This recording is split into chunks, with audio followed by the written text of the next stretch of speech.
apa dikit viralkan. Viralkan. Bapak Presiden Republik Indonesia Jokowi yang terhormat, itu menandakan rakyat yang Bapak pimpin tidak mendapatkan keadilan yang maksimal.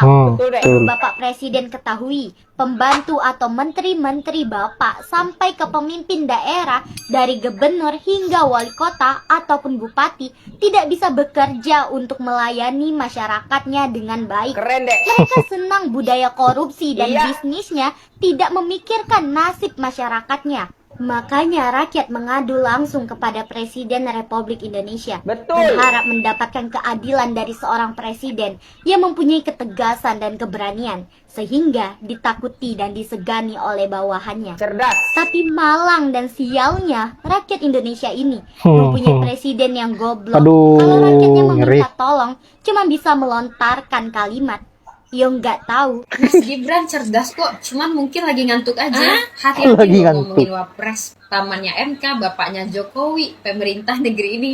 Hati-hati nanti ditangkap loh, lagi musim sekarang nangkap yang nggak bersalah dibikin salah. Saya cuma pedagang online dan bukan lulusan luar negeri. Banyak banget yang berekspektasi saya menjadi salah satu pejabat negeri ini. Kerjaan saya jadi 2 kali lipat. Nggak cuma ngemban amanah yang berat dari rakyat, tapi juga memperbaiki sistem yang udah terlanjur rusak. Dan pikiran idealisme saya itu nggak kepake kalau udah terjun di dunia politik, apalagi dikendalin sistem. Mau nggak mau ya terpaksa nurut sama yang lebih berpangkat dan tinggi jabatannya. Dan saya nggak suka digembala, apalagi diatur-atur. Udahlah, berhenti berekspektasi. Dari dulu saya nggak tertarik sama dunia politik, serius. Jadi buat kalian yang nanya saya siapa, lah kok berani banget. Apa saya punya backingan? Jawabannya nggak ada. Saya cuma punya Allah. Nggak ada orang hebat di belakang saya yang akan melindungi saya, apalagi membela saya. Itu nggak ada. Jadi jangan banding-bandingin saya sama Gibran. Ya beda jauh lah.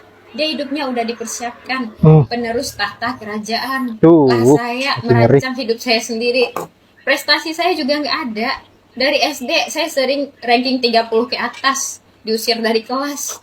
Nggak percaya. Karena ketahuan jualan es kelas 3 SD, saya udah cari duit sendiri dari berdagang. Seperti anak ini nih. Dan itu nggak diketahui orang tua. Ini gurunya masih baik, jualannya diborong. Lah saya diusir dari kelas. Sering dianggap pemberontak, dan saya diklaim anak nakal dulunya. Dan akhirnya saya sering ngabisin waktu di perpustakaan, baca buku berjam-jam karena saya nggak dianggap di kelas. Pas di kampus pernah terancam DO lagi karena mengkritik dosen dan kampus.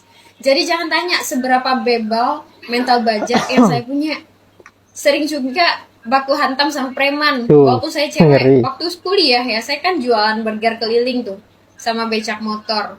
Jadi saya bukan siapa-siapa seperti yang kalian anggap. Seperti yang kalian pikirkan, jauh dari ekspektasi itu. Jadi tujuan saya tinggal di Konoha ini ya cuma kaya raya dan berguna, udah. Dan itu cuma mau saya capai dengan berdagang, bukan dengan terjun menjadi partai politik. Inspirasi saya itu Khadijah dan Nabi Muhammad, bukan Gibran Rakabuming. Ya sebagai rakyat biasa dengan latar belakang yang bukan siapa-siapa, idealisme saya nggak bisa dibeli oleh siapa-siapa. Saya mewakili rakyat karena saya bagian dari mereka. Dan stop bilang kita rakyat kecil, kita ini bangsa yang besar dan terhormat. Hanya aja pemimpin kita yang salah, yang lagi rusak kehormatannya. Saya bukan orang cerdas ya, bukan. Saya juga orang awam. Saya orang ekonomi guys, gak ngerti politik. Serius, buta hukum. Cuman ya saya banyak belajar. Dan saya tahu orang awam sekalipun paham dengan kesalahan di negeri ini. Gak harus pintar dan cerdas dulu untuk berani bersuara. Yang penting berani mengutarakan jika itu benar. Kita kuat jika kita bersama dan bersatu. Masalahnya, kebanyakan dari kalian cari aman dan memilih bungkam, bener nggak? Sekali lagi, jangan remehkan kekuatan rakyat jika sudah mulai berani bertindak. Ya, kepanjangan ngomongnya. Ini internet gua aman nggak ya? Nggak diputus kan ya? Ada info pindah negara nggak guys? Bentar lagi bakal diusir nih. Yang bikin kebijakan adalah Jokowi dan kekuasaannya. Aduh, netizen. Capek banget gak sih? Udah selesai pemilihan tapi masih ngomongin politik. Ya, gimana ya? Udah predictable. Udah tertebak dari awal kalau semua ini bakalan terjadi. Menurut lo kira-kira kenapa? Tepat sekali. Karena kebijakan yang akan diambil oleh pemerintah saat ini sudah pasti ngawur.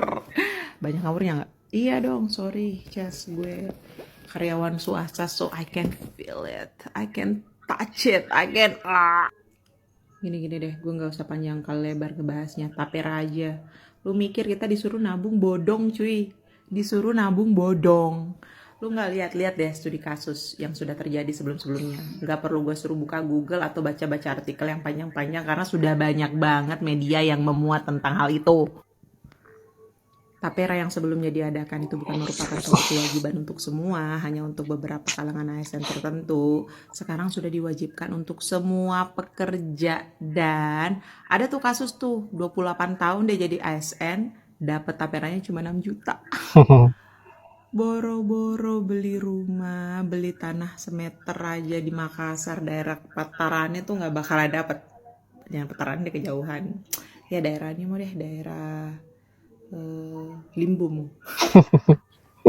Intinya sih gini, kalian gak usah Daerah Limbum mo. kenapa negara kita ini bobrok banget nyari sumber dana, karena udah gak berhasil memasukkan investor kan. Kemarin yang digembor-gemborin mau investasi besar-besaran tuh setelah dibandingin sama Vietnam, rupanya dia datang ke Indonesia buat jualan tapi investasinya ke Vietnam, cuy, yang lebih gede. Dan logika sederhananya juga gini, kalau gue jadi investornya, mikir pasti siapa yang mau investasi ke negara yang jelas-jelas ada tersangka korupsi senilai 271 triliun tapi sampai sekarang masih belum jelas vonisnya mau diapain.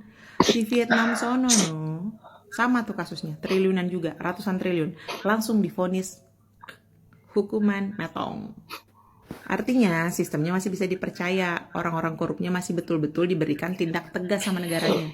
Nah, negara kita Konoha maksud gue, Wakanda, bukan Indonesia. Indonesia mah baik, orang-orangnya pintar. Nggak bahaya tah.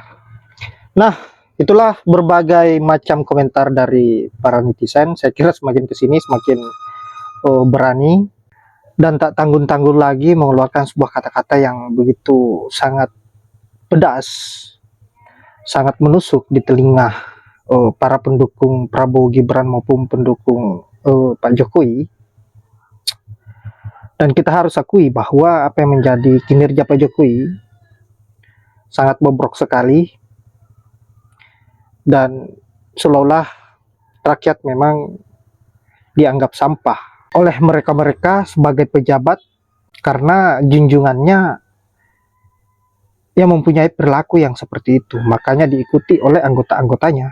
Benar apa yang dikatakan oleh adik Padia, mulai dari Pak Jokowi sebagai presiden sampai ke daerah-daerah atau gubernur dan sampai bupati, pemerintahnya ini adalah pemerintah yang bobrok, yang tidak berguna sama sekali. Bahkan mereka-mereka ini hanya menyusahkan rakyat Indonesia, hanya memberikan beban berat terhadap rakyat Indonesia, dan seolah-olah mereka makan gaji buta. Sia-sia rakyat Indonesia membayar pajak ini itu dan pada akhirnya tidak menghasilkan suatu hal yang positif terhadap negara maupun rakyat Indonesia. Baiklah, saya kira hanya itu.